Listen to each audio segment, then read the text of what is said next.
ಕೇಳಿಸ್ಕೊಳ್ಳಿ, madam records ಎಲ್ಲ ಒದಗಿಸ್ಕೊಟ್ರೆ ನೀವು ಅದನ್ನೆಲ್ಲ ಬೇಗ ಸ್ಪೀಡಾಗಿ ಕೊಡ್ಸೋಕ್ಕೆ ಮೇಡಮ್ ಹೇಳ್ತಾರೆ, ತಹಸೀಲ್ದಾರ್ ಮೇಡಮ್ಮು. ಇಲ್ಲಿ ಹಣ ಕೊಡ್ಸೋಕ್ಕೆ ನಾನಿದ್ದೀನಿ, ಅದನ್ನು ರಿಲೀಸ್ ಮಾಡೋಕ್ಕೆ ಅವ್ರನ್ನ SLO ಮೇಡಮ್ ಇದ್ದಾರೆ, ಅವ್ರಿಗೂ ಹೇಳ್ತೀನಿ. ಮತ್ತು ಇಂಜಿನಿಯರ್, ಎಕ್ಸಿಕ್ಯೂಟಿವ್ ಇಂಜಿನಿಯರ್ ಇದ್ದಾರೆ, ಫಾಲೋ ಅಪ್ ಮಾಡ್ಕೋತಾರೆ.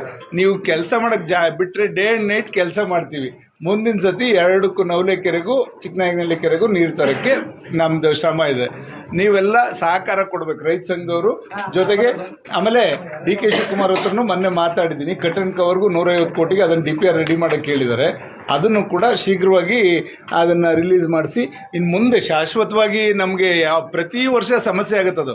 ಏನಾಗುತ್ತೆ, ಕೊನೆಗೆ ನೀರು ಬರ್ಬೇಕಾದ್ರೆ ಕೆನೆ ಥರದ್ದು ಬಂದ್ಬಿಟ್ಟು ಅಲ್ಲಿ ಕಟ್ಕೊಂಡ್ರೆ ಮ್ಯಾನ್ಯುಯಲಲ್ಲೇ ತೆಗಿಬೇಕು, ಹಿಂಸೆ ಪಡ್ತಾ ಇದೀವಿ ಪ್ರತಿ ವರ್ಷ. ಅದರಿಂದ ಈ ಸತಿ ಅದೊಂದು ಕಟನ್ ಕವರ್ಗೆ ಅವ್ರು ಏನಾದ್ರು ಮಾಡಿ ಕೊಡ್ತೀನಿ ಅಂತ ಹೇಳಿದ್ದಾರೆ. DPR ರೆಡಿ ಮಾಡ್ಕೊಂಬರಕ್ಕೆ ಹೇಳಿದ್ದಾರೆ. ಇವರು ಎಲ್ಲ ಇಲ್ಲಿಂದ ಇದನ್ನೆಲ್ಲ ರೆಡಿ ಮಾಡಿ ಕಳಿಸ್ತಾ ಇದ್ದಾರೆ. ಕಳಿಸಿದ ತಕ್ಷಣ ಅಲ್ಲಿ ಹೋದ ತಕ್ಷಣ ಇದಕ್ಕೆ ಇಟ್ಬಿಟ್ಟು ಬೋರ್ಡ್ಗೆ ಇಡಿಸ್ಬಿಟ್ಟು ಬೋರ್ಡ್ CMA ಕೂತ್ಕೋಬೇಕು. ಅದು ಬೋರ್ಡಲ್ಲಿ CMA ಮಾಡ್ಬೇಕಣ್ಣ, ಆ CMA ಅದನ್ನು ಅಪ್ರೂವಲ್ ಮಾಡಬೇಕು. ಆ ಟೈಮಲ್ಲಿ ಒಂದ್ಸತಿ ನನಗೆ ಜ್ಞಾಪಿಸಿ ಸರ್, ನಾನು ಫಾಲೋ ಮಾಡ್ತೀನಿ.